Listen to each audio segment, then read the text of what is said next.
ድህነትን የምታሸንፍበት ትልቁ መሳሪያ ጠንክሮ መስራት መሆኑ በተግባር የተፈተነ ሀቅ ነው። መንግስትም በዓለም የሴፍቲኔት ፕሮግራም ስታንዳርድ መሰረት በመንግስት ማቺንግ ፈንድ ፕሮግራም ተጠቃሚ ያደረጋቸውን የክፍለ ከተማ ነዋሪዎች ከሚደረግላቸው ድጋፍ በተጨማሪ የተረጅነት ስሜት እንዳያድርባቸውና ሰርቶ የመለወጥ ስነ ልቦናን እንዲያዳብሩ ለማስቻል ተጨማሪ የገቢ ማስገኛ እድሎችን በማመቻቸት በተለያዩ የስራ መስኮች ላይ ተሰማርተው ገቢያቸው እንዲደጉሙ ምቹ ሁኔታ እንደፈጠረላቸው በምልከታው ማረጋገጥ ተችሏል። በለሚኩራ ክፍለ ከተማ ስራና ክህሎት ጽህፈት ቤት ምክትል ኃላፊ የሆኑት ወይዘሮ ቤዛ ደመቀ በመንግስት ማቺንግ ፈንድ ምንነትና አተገባበር እንዲሁም የነዋሪዎች የተጠቃሚነት አድማስ ዙሪያ ያለውን አሰራር ከክፍለ ከተማው ነባራዊ ሁኔታ ጋር በማስተሳሰር በሚከተለው መልኩ ገለጻ አድርገውልናል። ዝቅተኛ የኑሮ ሁኔታ ውስጥ አሉ የሚባሉትን እንደ ክፍለ ከተማችን በ10ም ወረዳ ከ14150 በላይ ሰዎችን የተለየበትና በተለያየ ኮሚቴ ተዋቅሮ በዝቅተኛ የኑሮ ደረጃ የሚገኙ ማህበረሰቦች ተለይተው በመንግስት ድጋፍ ፈንድ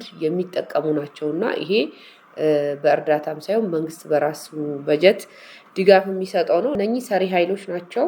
በአባወራና በማወራ ስናይ ወደ 4500 አካባቢ ማወራና አባወራ ተጠቃሚ የሆኑበት ሁኔታ አለ።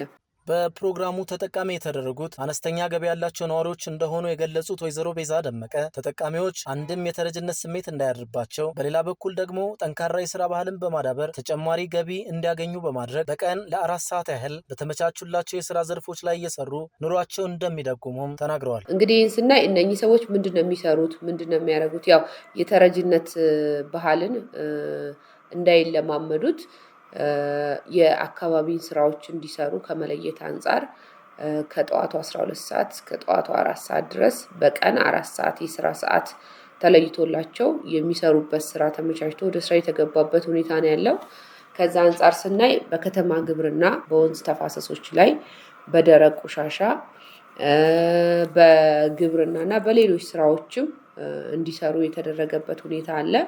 እነሱን የሚያሰራ ለስራ ለነሱ 4 ሰዓት በቀን የሚያሰራ ቦታዎችን ለይቶ ከማዘጋጀት ጭምር በትልቅ ቅድመ ዝግጅት ተደርጎ ወደ ስራ የተገባበት ሁኔታ ነው ያለው። እንግዲህ እነኚህን ከስራ ሰዓታቸው ውጪ ተጨማሪ ስራዎችን እንዲሰሩና ተጨማሪ ገቢ እንዲያገኙ ከማድረግ አንፃር በአጠቃላይ በ6 ወረዳዎች ላይ የተጨማሪ ገቢ ማስገኛ ስራዎች እየተሰሩ ያሉበት ሁኔታ ነው ያለው። ምናልባት ትምህርት ቤቶች ላይ፣ የመንግስት ተቋማት ላይ፣ ብሎኮች ላይ ወይም ደግሞ ከይገባኛል ነፃ የሆኑ ቦታዎችን በመለየት ወደ ግብርና እንዲያለሙ ከወንዝ ድጋፍም ጋር ከአካባቢ ጥበቃም ጋር በመሆን ከጽዳትም በኮምፖስትም ሌሎች ስራዎች ላይ የሚሰሩበትን ሁኔታ በማመቻቸት ወደ ስራ የገቡበት ሁኔታ አለ። ይሄንን ስንል እንግዲህ በአጠቃላይ በዚህ ውስጥ ከ3480 በላይ ቤተሰቦች ወይም ሰሪ ኃይሎች በተጨማሪ ፋይናንስ ተጠቃሚ የሆኑበት ያው በቤተሰብ ብዛት ስናይ ከ8000 ሰዎች በላይ ከ14350 ውስጥ ከ8000 በላይ የሚሆኑት በዚህ በተጨማሪ ገቢ ማስገኛ ስራ ላይ የተሰማሩ ናቸው። እንግዲህ ይህን ስናይ ወረዳ 2 ላይ፣ ወረዳ 8፣ 6፣ ወረዳ 14፣ ወረዳ 9 እና ወረዳ 4 ላይ በተጨማሪ ገቢ ማስገኛ ስራዎች ላይ የተሰማሩበት ሁኔታ እንዳለ እናያለን። መጨረሻም ወይዘሮ ቤዛ ተጠቃሚዎቹ የቁጠባ ባህላቸውን በማሳደግ ምንም እንኳን ፕሮግራሙ ከተጀመረ አጭር ጊዜ ቢሆንም ባሉት ጊዜያት ውስጥ ከ550 ሺህ ብር በላይ መቆጠባቸውና በቀጣይም ይህን ተሞክሮ ወደ ሁሉም ወረዳዎች በማስፋፋት ሰፊ ስራ እንደሚሰራ ገልጸው እንቅስቃሴው የሌማት ትሩፋት ስራዎችን ከፍ በማድረግ የገበያ ዋጋን ከማረጋጋት አንጻርም ከፍተኛ ሚና እንዳለውም ተናግረዋል። በአንደኛ ሩብ ዓመት ብቻ ከመደበኛ ከሚያገኙት ውጪ 550 ሺህ ብር በላይ ተጨማሪ ስራዎችን ሰርተው የቆጠቡበት ሁኔታ እንዳለ በባንክ አካውንታቸው ማየት እንችላለን። ሰፊ ተጠቃሚነትን የሚያረጋግጥ ስራ እየተሰራ ነው ያለው ማለት ነው። እንግዲህ ከሱ በመነሳት በባለፈው በሁለተኛ ምዕራፍና በተጨማሪ ፋይናንስ ተጠቃሚ በዓለም ባንክ በነበረው ፕሮጀክት እነኚህ ስራዎች በ3 ወረዳዎች ላይ ብቻ ነበሩ ተጨማሪ ገቢ ማስገኛ ስራዎችን የምንሰራው። ወረዳ 14፣ ወረዳ 6 እና ወረዳ 10 ላይ ነበር። ያንን የማስፋት ተሞክሮን የማስፋት ስራዎችን በመስራት ዘንድሮ በ6 ወረዳዎች ተደራሽ የሆነበት ሁኔታ አለና ይህንን ስናይ ከበፊቱ ከነበረን በ3 ወረዳ ተጨማሪ ማስፋታችን እንደ ጥሩ ጎኑ የምናየው ሆኖ ግን ተደራሽነት አንፃር 10ም ወረዳ ላይ ያሉ ተጠቃሚዎቻችንን ተደራሽ ከማድረግ አንፃር አሁንም የሚቀሩ ስራዎች አሉና ገና ስራው የተጀመረው ቅርብ ጊዜ ስለሆነ ምናልባት አሁን የነኝን ተሞክሮ ለሌሎች ወረዳዎች ማስፋት ባህል የማድረግ ቁጠባን ባህል የማድረግ ስራዎችን መሰራት ስላለበት በቀጣይ ሌሎች ወረዳዎች ላይ ያሉ ተጠቃሚዎቻችንን ካቦዎቹን ወይም 1-5 1-30 አደረጃጀቶችን ተጠቅመን በየወረዳ በየብሎኩ እየተሰሩ ያሉትን ስራዎችን በመለየት እኛም ተቋማትን ጋር ተነጋግረን ለነሱ ተጨማሪ ስራ የሚሰሩበትን ሁኔታ ማመቻቸት ያስፈልጋል። በለሚ ኩራ ክፍለ ከተማ ስራና ክህሎት ጽሕፈት ቤት የምግብ ዋስትናና ልማታዊ ሴፍቲኔት ቡድን መሪ የሆኑት አቶ አለማየሁ ከበረ በበኩላቸው በክፍለ ከተማ አስተዳደሩ 14315 ነዋሪዎች በመንግስት ማቺንግ ፈንድ ተጠቃሚዎች እንደሆኑና በ10ሩም ወረዳዎች በሚገኙ 16 ሳይቶች በተመቻቸላቸው ቦታዎች መንግስት ከሚከፍላቸው ገንዘብ ጎን ለጎን በልዩ ልዩ የስራ ዘርፎች ተሰማርተው ተጨማሪ ገቢ ያገኙ መሆናቸውና የምግብ ዋስትናቸውንም እያረጋገጡ መሆናቸውን እንዲህ ሲሉ ይናገራሉ። በለሚ ኩራ እንግዲህ ዛሬ የመጣንበት የወረዳ 6 ምግብ ዋስትና ሴፍቲኔት ተጠቃሚዎች የሰሩትን በተጨማሪ ስራዎች ሰርተው የሚታየውን የከተማ ግብርና የሰሩበትን እሱም አሁን ያየን የምንገኘው እዚህኛ ተጠቃሚዎች እንግዲህ በለሚ ኩራ በመንግስት ማቺንግ ፈንድ ፕሮግራም አሁን እየሰሩ ያሉት በክፍለ ከተማ ደረጃ 14315 የሚሆኑ ተጠቃሚዎች ናቸው። እነዚህ 14315 የሚጠጉ ተጠቃሚዎች በአሁኑ ሰዓት ለተለያዩ ስራዎች ተጨማሪ የሚያስገኝላቸው ስራዎች እየሰሩ ይገኛሉ። ይሄ ማለት ካሉት ከ10ሩም ወረዳ ውስጥ የወረዳ 6 አንዱ ነው ማለት ነው እንጂ ሁሉም ወረዳዎች 16 የሚጠጉ ሳይቶች ላይ ይሄን ስራ እየሰራን እንገኛለን። ይሄ ስራ ደግሞ ከመደበኛ ከሚከፈላቸው ክፍያ በተጨማሪ ገቢ የሚያስገኝላቸው ነው ማለት ነው። ስለዚህ በዚህ በለሚ ኩራ ክፍለ ከተማ ወረዳ 6 ላይ አሁን እያየን ያለነው የተለያዩ የከተማ ግብርና ስራዎችን እየሰሩ ይገኛሉ። የተለያዩ ዘሮች በዚህ ላይ አሁን በዚህ ቦታ ላይ ብቻ እየሰሩ ያሉት ወደ 50 የሚጠጉ አባወራዎች ናቸው።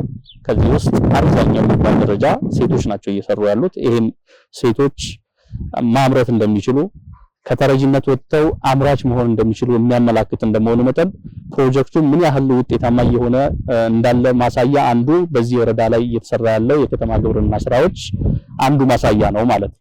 ስለዚህ እዚህ ወረዳ ላይ እንዳየነው ሁሉ ሌላ ወረዳዎች ላይም በተመሳሳይ ደግሞ ይሄን የከተማ ግብርና ስራ እየተሰራ ነው የሚገኘው። በገቢ ደረጃ እንደ ክፍለ ከተማችን በአንደኛ ሩብ ዓመት እንኳን ተጨማሪ ገቢ ያገኙት ወደ 550 ሺህ የሚደርስ ብር ተጨማሪ ገቢ አግኝተዋል ማለት ነው። ይሄ ማለት በ10ሩም ወረዳዎች ላይ በተሰራ ስራ ይሄንን ብር የተለያዩ ስራዎችን በመስራት አግኝተዋል። ከዚህ ውስጥ አብዛኛው ስራ ከተማ ግብርና ላይ በመሰማራት ነው እየሰሩ የሚገኙትና ይሄም አንዱ አመርቂ ውጤት ያመጣንበትና ይሄም ከዚህ ብቻ ሳይሆን ሌላም ደግሞ ለራሳቸው የምግብ ፍጆታም እያዋሉ መሆኑን የሚያመላክት መረጃዎቻችን አሉ። ስለዚህ እኛ ተጠቃሚዎች አብዛኞቻቸው ለራሳቸው ፍጆታ ለዕለት ፍጆታቸው ይጠቀማሉ። የተረፈውን ደግሞ በመሸጥ ተጨማሪ ገቢ እያገኙ ይገኛሉ ማለት ነው። እዚህ ላይ እየተካሄደ ያለው ምንድነው የከተማ ግብርና ስራ ማለት ነው። የምግብ ዋስትና የጂኤምኤፍ የምግብ ዋስትና ተጠቃሚዎችን በከተማ ግብርና ሰማርተን እያሰራን ነው። ይሄ ደግሞ ምንድነው ጥቅሙ ተጨማሪ ገቢ እንዲያገኙ ነው። እነሱ የአካባቢ ልማት ስራ ሰርተው የሚያገኙት ወራዊ ክፍያ አለ በሰሩት የስራ ቀን ልክ የሚከፈላቸው ማለት ነው። ለምሳሌ ባለ አንድ ቤተሰብ ከሆነ በወር 4 ቀን፣ ባለ 4 ቤተሰብ ከሆነ 16 ቀን እያለ የሚከፈል ክፍያ አለ ማለት ነው። በአንድ ቀን 181 ብር ነው የሚከፈላቸው። እሱ ተባስቶ የሚመጣው በወር ክፍያ አለ። እሱ ብቻ በቂ አይደለም። በዚህ ህይወት ብቻ አይገፋም። ያ አካባቢያቸውን አልምተው ምንድነው የስራ ባህላቸውን አዳብረው ስራ አለን የሚለውን መንፈስ እያሳደሩ በዛም ደግሞ በተጨማሪ ደግሞ ክፍያ እየተከፈለ ክፍያቸውን በሰሩ ቀን ልክ ክፍያ የሚፈጽመው አግባብ አለ። ከዛ ውጭ ግን እኛ ተጠቃሚዎች በዛ ብቻ ተወስነው እንዲቀመጡ አንፈልግም ማለት ነው። ተጨማሪ ስራ መስራት አለባቸው። አካባቢያችን ላይ ምንድነው ያለው ምን አድቫንቴጅ አለ ምንድነው ያለው ነገር ከተማ ግብርናም ሊሆን ይችላል ምን ያለው ነገር ማለት ነው። ሊያሰራቸው ስራ ብቻ ሊያሰራቸው የሚችለው ስራ ማየት መቃኘት ስላለባቸው መነሻ እንዲሆናቸው ወረዳው ይሄን ቦታ አመቻችቶልን ከከተማ ግብርና ርክክብ አድርገን ለተጠቃሚዎቻችን ውል ወስደን ለተጠቃሚዎቻችን ሰጥተናል ማለት ነው። ምንድነው ወረዳው ምን ገዛ አደረገ ቦታ ማመቻቸት አንዱ ነው። ይሄን የሚያክል ሰፊ ኤሪያ ለሴፍቲ ተጠቃሚዎች ምክንያቱም ወረዳው ውስጥ ብዙ አይነት ማህበረሰብ አለ አይደለ? ግን ተጠቃሚዎች ደግሞ ነገ የተሻለ ኑሮ እንዲኖሩ በማሰብ ቅድሚያ ለተጠቃሚዎቻችን አንደኛ ተጠቃሚዎቻችን በዝቅተኛ ኑሮ ደረጃ ያሉ ተብለው ተመልምለው የመጡ ስለሆነ ከዛ ወራዊ ክፍያ በተጨማሪ ይሄኛው ማግኘት ስላለባቸው ለተጠቃሚዎቻችን ይሄን አሰማርተናል ማለት ነው። በወረዳዎች ተዘዋውረን ቅኝት ባደረግንበት ወቅት ያነጋገርናቸው ተጠቃሚዎችም በፕሮግራሙ የመጠቀም እድሉን ካገኙበት ጊዜ አንስቶ የአመለካከት ለውጥ እንዳመጡና በሚያገኙት ተጨማሪ ገቢም ራሳቸውን እየደጎሙ መሆናቸውን በማውሳት ከዚያም አልፈው የቁጠባ ባህላቸውን በማሳደግ መቆጠብ መጀመራቸውና ራሳቸውን ለመቀየር ከፍተኛ ተነሳሽነት እንዳደረባቸውም ይገልጻሉ። በጣም ደስተኛ ነን። ስንሰራ ከምንሰራው ራሱ እነዚህ አትክልቶቹን እያየን ራሱ መንፈሳችንም እየታደሰ የምንሰራው ስራ ነው። ከዛ በተረፈ ደግሞ ለቤታችን ከዚህ ከምናገኘው ምርት ላይ ይዘን እየሄድን ከዛም አልፎ ለሌሎች ለማህበረሰቦች እየሸጥን ተጠቃሚ ነን። ልጆቻችንም የተመጣጠነ ምግብ እንዲያገኙ ረድቶናል ማለት ነው። አሁን ከነበሩት ነገሮች አንፃር እዚህ ጋር የምናያቸው ነገሮች በተለያዩ ነገር የተዘሩ ስለሆኑ ሽንኩርት አለ፣ ጎመን አለ፣ ቃሪያዎች የተለያዩ ነገሮች ስላሉ ከነሱ ተጠቃሚ ሆነን እየተጠቀምን ነው። አንደኛ በንጹህ ውሃ ነው እያጠጣን የምንጠቀመው ያለን በሞራል በፍቅር እየሰራን ማለት ነው። እኛ የተወሰነ ብር ቆጥበናል። እሱንም ያው ካለው ላይ ወጪ የሚያደርግናቸው አሉ። የነጭ ሽንኩርት ዘር ተገዝቶ ስለሆነ የሚተከለው እሱም የገዛናቸው አሉ።